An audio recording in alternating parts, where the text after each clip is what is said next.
حماد اظہر جب کہہ رہے تھے لیمن گنڈاپور کو کہ نکلو لوگوں کو لے آؤ، کیوں نہیں لوگوں کو لے آتے، تو گنڈاپور نے کہا کاکے ٹھنڈ رکھ، تو خود تو روپوش ہوا ہے، اور مجھے بار بار کہتے ہو کہ جی کارکنوں کو لے آؤں، میں تو بار بار آتا ہوں۔ مجھے خاموش کروانے کے لیے مسلم لیگ نون کے گنڈے وہ کہہ رہی ہے کرتے رہے ہیں، اور مجھے جنسی زیادتی کا نشانہ بنانے یعنی ریپ کی دھمکیاں بھی مجھے دی جاتی رہی ہیں، اور میرے بچوں کو یہاں برطانیہ میں۔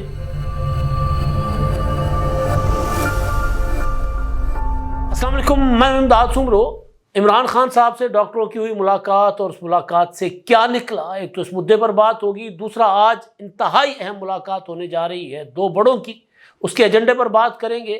عمران خان صاحب کو پاکستان سے کسی بھی قسم کی مدد ملنا بند ہو گئی ہے، لہٰذا بیرونی محاذ جو ہے وہ گرم کر لیا گیا ہے۔ وہ محاذ کس نے سنبھالا ہے اور کیوں اپیل کر لی گئی ہے عالمی سطح پر عمران خان صاحب کو بچانے کے لیے، اور کس نے اپیل کی ہے، کون کس کا قرضہ اتار رہا ہے، ایک تو اس پر بات ہوگی، اور پھر معاملہ جو ہے وہ ہے پنجاب کالج والا، اس میں بڑی ڈیولپمنٹس ہوئی ہیں، دو امپورٹنٹ ڈیولپمنٹس، اس پر بات ہوگی، اور تحریک انصاف کے اندر کی لڑائی، اس کا براہ راست عمران خان صاحب کو جو پاکستان سے کچھ نہیں مل رہا، یا عمران خان صاحب بالکل بے یار و مددگار پڑے ہوئے ہیں، تو اس معاملے پر اب جو لڑائی چل رہی ہے اس پر بھی بات کریں گے۔ ان تینوں معاملات کو، جو عمران خان کے لیے بیرونی امداد یا اپیل، اور ڈاکٹر کی عمران خان صاحب سے ملاقات، اور پی ٹی آئی کی اندرونی لڑائی، اس پر بھی بات ہوگی۔ لیکن پہلے میرا خیال ہے جو آج بڑی ملاقات ہونے جا رہی ہے، دو بڑوں کی امپورٹنٹ ملاقات، اس پر بات کرتے ہیں۔ بات مولانا فضل الرحمان صاحب کی اور نواز شریف صاحب کی ملاقات کی۔ مولانا صاحب کل بلاول بھٹو زرداری صاحب سے ملے اور بلاول ہاؤس جا کر ملے۔ معاملہ 26ویں آئینی ترمیم کا تھا، اور اس میں بہت سے نکات پر اختلاف ہے، کچھ نکات پر جو اختلاف رائے ہے وہ آج اس کے لیے کمیٹی کا اجلاس بھی ہوگا شام 4 بجے، اور اس کے بعد مولانا فضل الرحمان صاحب کی میاں نواز شریف صاحب سے ملاقات ہوگی 6 بجے رائے ونڈ میں، جاتی عمرہ میں۔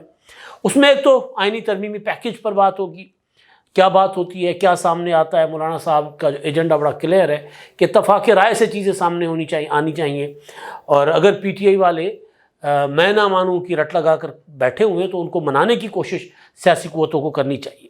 لیکن آئینی پیکیج سے ہٹ کے جو میرے پاس مولانا فضل الرحمان صاحب کے جو نوٹس ہیں نا، جو نواز شریف صاحب کے ساتھ ملاقات کے لیے انہوں نے بنائے ہیں، یا ایک ان کا جو ایجنڈا ہے، ان کی جو منٹس ہیں، وہ میرے پاس آ چکے ہوئے ہیں۔ میری جو ہوتی ہے نا، ایک بندہ بمبو شمبو مارتا ہے، تو بمبو مار کے میں نے وہ نکال لی ہے۔ وہ یہ ہے کہ سارے معاملات پر ڈسکشن کے ساتھ ساتھ مولانا فضل الرحمان صاحب نواز شریف صاحب کو اس بات پر آمادہ کرنے کی کوشش کریں گے، قائل کرنے کی کوشش کریں گے کہ میاں صاحب بہت ہو گیا، اب ہمارے ساتھ بھی بہت زیادتی ہوئی ہے۔ ایسا نہیں ہے کہ صرف آپ کے ساتھ زیادتی ہوئی ہے، میرے ساتھ بھی ہوئی ہے، لیکن میں تو سیاسی میدان میں ہوں، آپ کیوں نہیں سیاسی میدان میں آ رہے؟ آپ کیوں کبھی کبھی مطلب عید کا چاند بن جاتے ہیں اپنے کارکنوں کے لیے، ہم لوگوں کے لیے، پارلیمنٹ کے لیے؟ آپ اپنا متحرک کردار ادا کریں۔ تو مولانا صاحب کی ملاقات کا جو زیادہ مقصد مجھے بتایا گیا ہے وہ نواز شریف صاحب کو اس بات پر آمادہ کرنا کہ آپ کو جتنا اجازت آپ کی صحت دیتی ہے، کم از کم اتنا تو متحرک ہو جائیں۔ مطلب اگر پارلیمنٹ کا اجلاس چل رہا ہے، 10 دن چلے، 15 دن چلے، 20 دن چلے، اس میں اگر آپ ایک دن آ سکتے ہیں تو ایک دن بھی آ جائیں، آئیں تو صحیح۔ پریس کانفرنس آپ روزانہ نہ کریں، میڈیا انٹریکشن آپ روزانہ نہ کریں، لیکن ہفتے 10 دن میں ایک بار کر لیں، ذرا متحرک تو ہو جائیں۔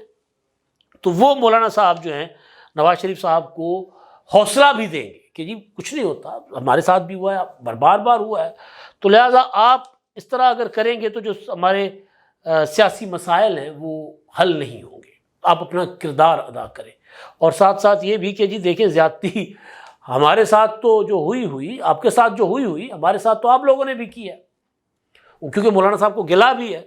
تو بہرحال وہ یہ ساری چیزیں مولانا صاحب لے کر نواز شریف صاحب سے ملاقات کریں گے، اور یہ ملاقات انتہائی اہم ملاقات کہی جا رہی ہے میاں صاحب کے ساتھ مولانا فضل الرحمان صاحب کی۔ تو اس پر اب کیا نکلے گا، آج شام کو ملاقات ہوگی، پتہ چل جائے گا، کیونکہ گزشتہ جو ملاقات ہوئی تھی مولانا صاحب کی اور نواز شریف صاحب کی، وہ تو ہوئی تھی ایوان صدر میں، آصف زرداری صاحب نے جو اے پی سی میں ان کو مدعو کیا تھا، وہاں پر پہلے تو آصف زرداری صاحب اور مولانا فضل الرحمان صاحب کی ملاقات 1 on 1 رہتی ہے، پھر دونوں اٹھ کر آتے ہیں، شہباز شریف صاحب، بلاول بھٹو، نواز شریف صاحب، اسحاق ڈار صاحب، سارے مل بیٹھتے ہیں اور پھر وہاں پر مختصر گفتگو ہوتی ہے. لیکن وہاں پر بھی میں نے آپ کو خبر دی تھی کہ مولانا صاحب نے نواز شریف صاحب کو کہا تھا میاں صاحب جان دو آ جاؤ میدان اسی بھی تو پھر رہے ہیں. ایک تو یہ معاملہ. دوسرا معاملہ عمران خان صاحب کی جو بیرونی امداد عمران خان صاحب کے لیے لانے کی کوشش کی جا رہی ہے، اس پر میں بعد میں آتا ہوں. لیکن یہ اسکرین پر آپ دیکھ لیں، بیرسٹر گوہر صاحب کا ایک ٹویٹ ہے. وہ کہتے ہیں کہ جی آج 4 بجے 2 ڈاکٹرز جو ہے ENT اسپیشلسٹ، انہوں نے عمران خان صاحب کا ایک ENT اسپیشلسٹ تھے اور ایک میڈیکل اسپیشلسٹ تھے، انہوں نے خان صاحب کی سے ملاقات کی، ان کی طبی معائنہ کیا اڈیالہ جیل میں. اور مجھے یہ بتایا گیا ہے، ہمیں یہ بتایا گیا ہے کہ الحمدللہ عمران خان صاحب بالکل ٹھیک ہیں. ایکسرسائز بھی انہوں نے کی ہے 1 گھنٹہ، اور میڈیکل رپورٹ جیسے ہی جلد مجھے ملیں گی تو میں آپ کے ساتھ شیئر کروں گا انشاءاللہ. اور میں سب لوگ جو خان صاحب کے لیے فکر مند ہیں ان سب کا شکر گزار ہوں، اور ان سب کو انہوں نے کہا کہ جی گاڈ بلیس یو آل. تو اب یہ وہ مطمئن ہے، بیرسٹر گوہر صاحب مطمئن ہے کہ جی جو عمران خان صاحب کا جو طبی معائنہ ہوا ہے، ڈاکٹروں نے کہا ہے کہ وہ اوکے ہیں، وہ ٹھیک ہیں، وہ مطمئن. لیکن وہ جو عمران خان صاحب کے کی بورڈ واریئرس ہیں وہ مطمئن نہیں ہیں.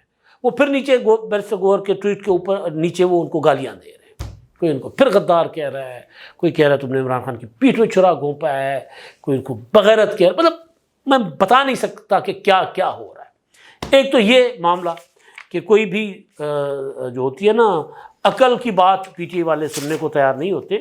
دوسرا ایک خبر پرسوں کل رپورٹ ہوئی تھی، PTI کا اجلاس ہوا تھا اس کے متعلق، اور وہ اجلاس جس میں PTI کی سیاسی کمیٹی نے میں لڑائی ہو گئی تھی، اس کے متعلق میں نے پہلے بھی آپ کو بتایا تھا کہ اپنا جو روپوش لوگ ہیں ان کو یہ پوچھا جاتا ہے کہ بھی آپ ہمیں تو آگے کرتے ہو، خود کدھر ہو. تو یہ جیو کی رپورٹ ہے اظہر شیرازی کی. وہ کہہ رہے ہیں کہ جی حماد اظہر جب کہہ رہے تھے لیمن گنڈا پور کو نکلو لوگوں کو لے آؤ، کیوں نہیں لوگوں کو لے آتے، تو گنڈا پور نے کہا کاکے ٹھنڈ رکھ تو خود تو روپوش ہوا ہے، اور مجھے بار بار کہتے ہو کہ جی کارکنوں کو لے آؤں. میں تو بار بار آتا ہوں، میرے کارکن گرفتار ہیں، میری سرکاری مشینری اسلام آباد کی تحویل میں ہے، میری جو سرکاری ملازمین میرے وہاں اسلام آباد کی تحویل میں ہیں. تو آپ کدھر ہو، آپ آؤ. تو انہوں نے کہا جی میں پنجاب سے لیڈ کر کے. اس نے کہا ایسا نہیں، پہلے لیڈ کرو، پہلے سامنے آؤ. تو اس میں تو میں ہو گئی، اس میں ایک دوسرے کو مطلب سبق سکھانے کی باتیں بھی ہوئیں. یہ تک لڑائی PTI کے اندر پہنچ چکی ہے. ظاہر ہے یہ وہ لڑائی تھی جس کی وجہ سے پھر بیرسٹر گوہر نے عقل سے کام لیا، اور انہوں نے کہا کہ ٹھیک ہے جی پمز کے ڈاکٹر ہی صحیح، لیکن عمران خان سے ملاقات وہ کر لیں، ہمیں بتا دیں، فیس سیونگ مل جائے گی. اپنے کارکنوں کو یہ کہنے جوگے ہوں گے کہ جی ہم نے اپنے لیڈر کے لیے کم از کم اتنا کر لیا کہ خیریت اس کی دریافت کر لی کہ وہ ٹھیک ہے، وہ ایکسرسائز کر رہے ہیں. جو بندہ 1 گھنٹہ ایکسرسائز کرے 75 سال کا، اس کا مطلب ہے کہ وہ ٹھیک ہے. ایشو تھا کان میں انفیکشن کا، تو جو ہے وہ ENT اسپیشلسٹ نے ان کا معائنہ کر لیا. اچھا جی، اب اسی معاملے سے جڑا کہ پاکستان میں تو لگے رہا ہے کہ عمران خان لاوارث ہو گئے، مکمل طور پر لاوارث ہو گئے.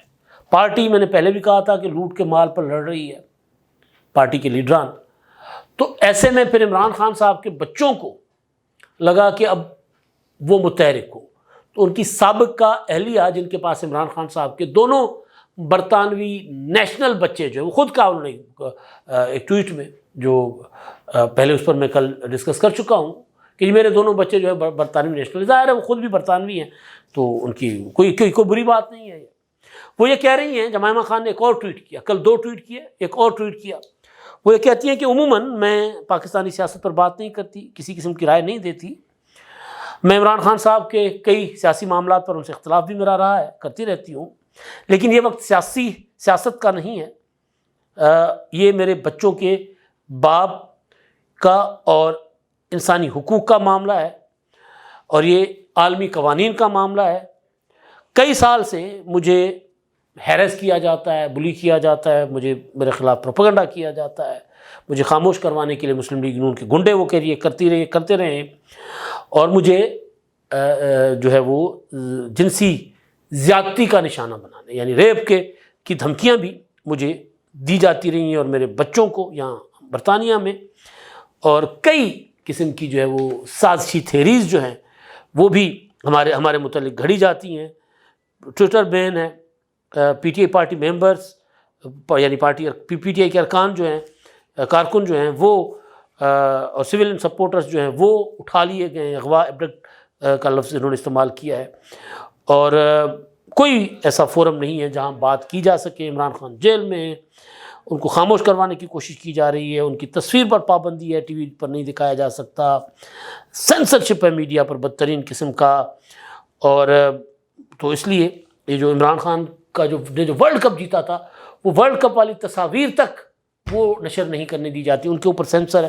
شپ ہے تو کہتی کہ میں مقروض ہوں اپنے بچوں کی کہ وہ میں ان کے باپ کے لیے کوئی ان کی مدد کر سکوں. تو وہ کہتی ہیں کہ جی پلیز اس معاملے میں سب ہماری مدد کریں. ظاہر ہے وہ لندن میں بیٹھی ہیں اور کس سے مدد مانگ رہی ہیں؟ پاکستانیوں سے تو وہ نہیں مانگ رہی، کیونکہ وہ سمجھ رہی ہیں کہ پاکستان میں تو یہاں پر تو سب بند ہیں، سب قید میں ہیں، تو کہیں اور سے مدد مانگ رہی ہیں. تو عمران خان صاحب کے لیے وہ جو کہا جا رہا تھا کہ پاکستان میں انقلاب آ جائے گا، وہ نہیں آیا.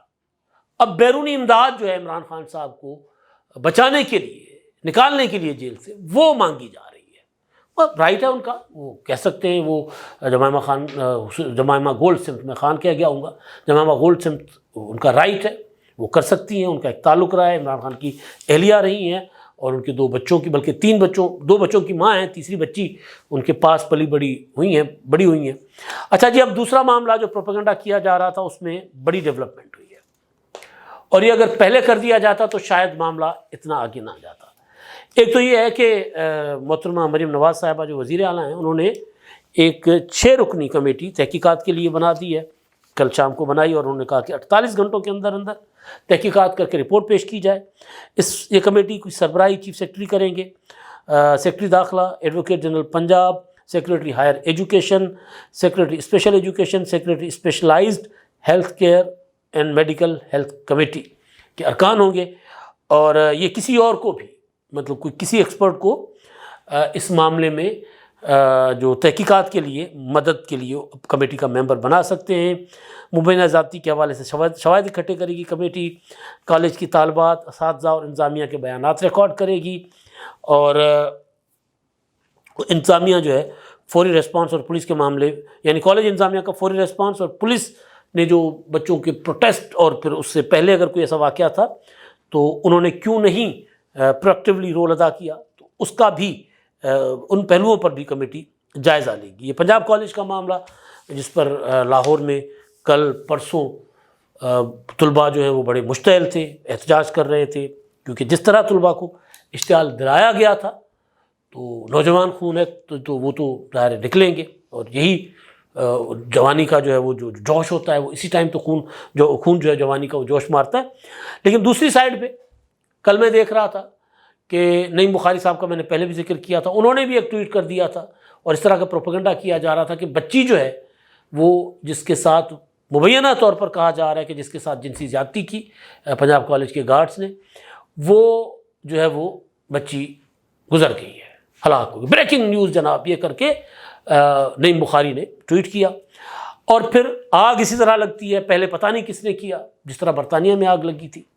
تو اب اس معاملے کو بھی اس طرف سے جو ایف آئی اے نے، اس کا سائبر کرائم ونگ ہے جو ایف آئی اے کی، انہوں نے انویسٹیگیشن کرنے کے لیے ایک مشترکہ تحقیقاتی ٹیم یعنی JIT بنا لی ہے. ڈپٹی ڈائریکٹر فرانزک وقاص سعید اس کی سربراہی کریں گے. Assistant director forensic Muhammad Ali Yazdan, soft where expert AD Muhammad Ahsan یعنی additional director Muhammad Ahsan, technical assistant Ghulam Mustafa, SHO Ali Raza, سب انسپکٹر یاسر رحیم اور محسن رزاق اس میں شامل ہوں گے. یہ تحقیقات کرے گی کہ واقعہ ہوا ہے یا نہیں ہوا، اور پھر یہ کہ یہ جو کچھ ہوا یا نہیں ہوا اس کو پروپیگنڈا اگر جو افواہ پھیلا کے ماحول خراب کرنے کی کوشش کی گئی تو اس پر بھی انویسٹیگیشن کرے گی. یعنی ایک تو اگر تو یہ واقعہ ہوا ہے، اگر تو بچی کے ساتھ زیادتی ہوئی ہے، پھر تو جنہوں نے یہ خبر باہر نکالی ہے ان کو انعام دینا چاہیے. وہ اپنا نعیم بخاری صاحب ہوں، وہ کوئی ٹک ٹاکر ہوں، کیونکہ جو انویسٹیگیشن میں 2 ٹک ٹاکرز کا نام آیا ہے کہ ان کو پہلے انویسٹیگیٹ کیا جائے گا جنہوں نے خبر پھیلائی ہے، یا افواہ بیسیکلی، ابھی تک خبر تو تصدیق نہیں ہوئی نا، تو ان کو بھی شامل تفتیش کیا جائے گا.